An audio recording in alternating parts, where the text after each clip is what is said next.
हमारे प्रदेश जिला अध्यक्ष ने वहाँ रूट चार्ट बनाया था कि हम लोग वहाँ जाने वाले मोहल्ला नॉर्मल, पुलिस चौकी, पांडे हाता, बाजार घंटाघर, रेती चौक, नखास चौक, बक्सीपुर चौराहा, अलीनगर चौराहा, हजारीपुर, जटाशंकर चौक, धर्मशाला बाजार के व्यापारियों से मिलने के हम लोग इसी रूट से जाएंगे। जब हम लोग सर्किट हाउस से अपने कार्यकर्ताओं के साथ हाता के पहले, वो पांडे हाता के पहले पहुंचे तो वहाँ इनके स्थानीय विधायक भाजपा के और उनके मेयर एक बुलडोजर खड़ा करके और ट्रक खड़ा करके 30-35 या 20-25 आदमी लेकर के वहां खड़े थे कि इन लोगों को हम लोगों को जाने नहीं देंगे। वहां इन्होंने नारेबाजी की। हमारे साथी गाड़ी से हम लोग पहले निकले तो हमारे सामने हमारे दो साथियों की गाड़ी, एक तो विजय बहादुर यादव जी की गाड़ी आगे थी, उसको पहले इन्होंने तोड़ा। इसके बाद राहुल यादव की गाड़ी थी, उसको भी इन्होंने तोड़ा। और हम लोगों को पुलिस मना करने लगी कि आप इस रास्ते से न जाइए, रास्ता बदल जाइए। उस समय हमने अपने नेता विरोधी दल विधान परिषद से बात की तो ये तय हुआ कि हम लोग इसी रास्ते से जाएंगे, वापस नहीं जाएंगे और नहीं तो हम ही धरने बैठेंगे। फिर हम लोग धरने पर बैठ गए। धरने पर जब बैठ गए तो काफी देर धक्का मुक्की होती रही इधर उधर से। बाद में पुलिस ने लोगों को हटाया और रास्ता साफ कराया। फिर हम दोनों लोगों के पास वहां के सीओ और एसडीएम मजिस्ट्रेट वो आए। उन्होंने कहा साहब रास्ता साफ है, अब आप चलिए, जिन व्यापारियों से मिलना हो मिल लीजिए। हम लोग फिर गए, एक एक व्यापारी से मिले। व्यापारियों का दर्द इतना था कि वो कह रहे थे साहब हमारा जितना हमने 50 लाख 65 लाख में घर लिया है, हमको 30,000 मुआवजा देने की बात करते हैं और बिना नोटिस दिए हमें कहते हैं अब घर या तो अपना गिराओ नहीं हम गिरा देंगे। सबको नोटिस भी नहीं देते हैं, जबरदस्ती कर रहे हैं। बहुत सारे घर वाले, एक तो ऐसे दुकानदार मिले जो रोने लगे। उन्होंने कहा हमारे पास जितनी दुकान है वो सब उसी में चली जा रही है, हमारे पास दूसरा कोई जगह ही नहीं है जहां हम जाकर के कोई काम करें, हमारे बच्चे क्या करेंगे। और हम लोग जब निकले तो ये कह रहे हैं भारतीय जनता पार्टी के लोग कि वो व्यापारी नाराज थे, वो विरोध थे। सारे व्यापारियों ने स्वागत किया। हमारे नेता विरोधी दल को माला पहनाया, गुलाब की पंखुड़ियां फेंकी और हम लोगों से मिल करके कहा। तो हमने उनसे कहा भाई ये तोड़ रहे हैं, मुआवजा भी नहीं दे रहे हैं, तो अयोध्या में भी तोड़े थे तो देख रहे हो क्या रहा। तो उन्होंने कहा साहब अब कि हम दूसरी अयोध्या गोरखपुर बनाएंगे कि ये लोग जबरदस्ती जो तोड़ रहे हैं। हमसे खुद व्यापारी ने कहा हम सबक सिखाएंगे, ये पुलिस के बल पर हम लोगों से वो कर रहे हैं। फिर साहब वहां से हम लोग जब बढ़े तो वहां तो बहुत ज्यादा कुछ नहीं हुआ। पहले जो धक्का मुक्की, गाड़ी तोड़, ईंटा फेंकना, अंडा फेंकना, ये सब वहां चला। इसके बाद हम लोग एक दुकान से गए, सबकी लिस्ट है, अगर हम आपको बताएं तो लंबा हो जाएगा। कुछ लोगों ने जमीन खरीदी है काफी लंबे दाम पर, उसका मुआवजा 29,000 दे रहे हैं। 65 लाख की जमीन 29 लाख दे रहे हैं। कुछ लोगों ने हाई कोर्ट से स्टे ले लिया था कि दुकान नहीं तोड़ी जाएगी, उसके बाद उनकी दुकान तोड़ दी गई।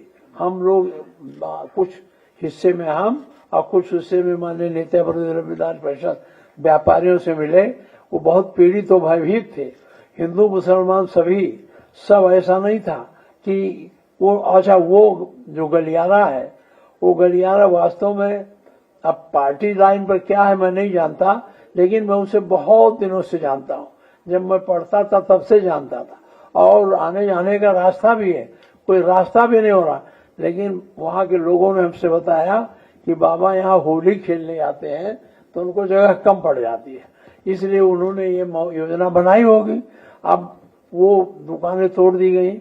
वहां से हम लोग जब आगे बढ़े, सबसे पीड़ घंटाघर के पास पहुंचे तो हमारे साथी भी ये दूसरे रूट पर देखने लगे। मैं आगे बढ़ा तो जब आगे बढ़ा तो वहां एक चौराहा था, तो घंटाघर से आगे गया तो वहां जटाशंकर चौराहे पर इन्होंने भीड़ लगा रखी थी। हम चूंकि बहुत ज्यादा पैदल नहीं चल पा रहे थे, हमारे नेता विपक्षी विरोधी दल वो तो खूब पैदल चल लिए, तो इनको नहीं घेर पाते थे। हम चूंकि गाड़ी में बैठे थे, मेरी गाड़ी घेर ली। मेरे गाड़ी के बोनट पर चढ़ गए, भद्दे भद्दे नारे लगाने लगे, बोनट पीटने लगे और पुलिस मौत होके बैठी थी। जब हमारे कार्यकर्ता पहुंचे और उनसे भिड़ंत होने लगी, तब वो लोग रास्ता बदल लिए, तब हम आगे बढ़े। कुछ दूर आगे गए तो वहां भी यही देखा, वहां भी लोग बैठे खड़े थे, नारे लगा रहे थे, माननीय अखिलेश जी का नारा लगा रहे थे, हमारा नारा लगा रहे थे और काला झंडा दिखा रहे थे। काला झंडा हमारे पार्टी के एक कार्यकर्ता ने खींच लिया, तो काला झंडा नहीं रहा तो काला छाता ले आए और छाता हम लोगों को दिखा रहे थे। मैंने ऐसा कभी नहीं देखा कि विपक्ष सरकारी दल के आदमी इस तरह से काला झंडा विपक्ष के लोगों को दिखावे। ये नई परंपरा गोरखपुर में कायम हुई, जो गोरखपुर में का। इसके बाद वहां से हम लोग निकले, फिर हम तिवारी जी के हाथे में गए, वहां हम लोगों ने चाय पानी पी, काफी देर तक सड़क पर हम लोग घूमते रहे, 3-4 घंटा। बड़ी दुर्दशा कर रखी है वहां। लेकिन सबसे बड़ी बात है, जो लोकतंत्र की रक्षा करने के लिए जिनके कंधों पर जिम्मेदारी दी गई है, उन्हीं के आदमी लोकतंत्र की हत्या कर रहे थे, हमारी बोलने की आजादी को ले रहे थे, हमारे स्वतंत्रता पूर्वक जाने की आजादी छीन रहे थे, अंडे फेंक रहे थे, ढेले ईंटें फेंक रहे थे। ये लोकतंत्र का अच्छा लक्षण नहीं है। ये जो लोकतंत्र के माध्यम से सरकार तो चाहते हैं, लेकिन लोकतंत्र को मजबूत करने की स्थिति में ये नहीं है, उसे कमजोर कर रहे हैं। और मैं, हमारे सारे साथी वहां थे, जितने लोग लगे थे, मैं सबका नाम कहां तक लिख पाऊंगा, लेकिन मैं अपने बहादुर साथियों का, गोरखपुर के अपने कार्यकर्ताओं का, अपने नेताओं का हार्दिक धन्यवाद देता हूं कि इन लोगों ने हम लोगों की सुरक्षा की। पुलिस ने नहीं सुरक्षा की, इन लोगों ने सुरक्षा की। और गाड़ी जो टूटी उसमें लड़ाई भी हुई, हाथापाई भी हुई। हमारे बहुत से साथी, जिन हम किसका नाम लें किसका न लें, तो ये मैं आपसे, ये मेरा यही वो था, यही मुझे बताना था। मेयर और एमएलए, और अगर इनके पास आदमी थे, इनको व्यापारियों का समर्थन था, तो सारे व्यापारी आके खड़े हो जाते। व्यापारी नहीं थे, पता नहीं कहां से लोगों को ले आए थे और बुलडोजर लेके रास्ता जाम कर रहे थे। रास्ता जाम तो अपने भीड़ से करना चाहिए, तो बुलडोजर ले आए, ट्रक ले आए, उस पे खड़े होकर नारे लगा। तो इस तरह से वहां इन लोगों ने व्यापारियों को, मेरे पास सब है कागज, और वो आप चाहेंगे तो हम बता भी देंगे। इस तरह से उन लोगों ने हम लोगों को परेशान बने। एक तरह से जो प्राणघातक हत्या निकला था, वो हमारी तो वही स्थिति थी, हमारी गाड़ी की वही स्थिति थी। हमारे भाई लाल बिहारी जी पैदल आ रहे थे, इनको कुछ पहचान भी नहीं पा रहे थे, इनको कम घेरते थे। हमको दिन में घेरना, नारे लगाना, मुर्दाबाद, हमने समझाया कि अब बहुत नारा लगा। हम तो इंदिरा गांधी को कम नारा, काला झंडा दिखाए, हम पंडित जवाहरलाल को भी दिखाए, हम लोग भी बहुत किए हैं। हमको न दिखाओ, जाओ तुम लोग भागो। तो कहा अच्छा आप दिखाएं तो हम भी दिखा रहे। ये कहा करके किसी तरह से हम लोग आगे गए। सबसे बड़ी दुर्घटना जो थी, जो जटाशंकर चौराहा और वो नॉर्मल चौराहा यहाँ था, वहां हम लोग खतरे में थे, लेकिन किसी तरह से हम लोग निकल के चले गए। मैं अपने कार्यकर्ताओं को धन्यवाद देता हूं, जिन्होंने उनसे बच के निकालने में हमारी सहायता की। बहुत बहुत धन्यवाद।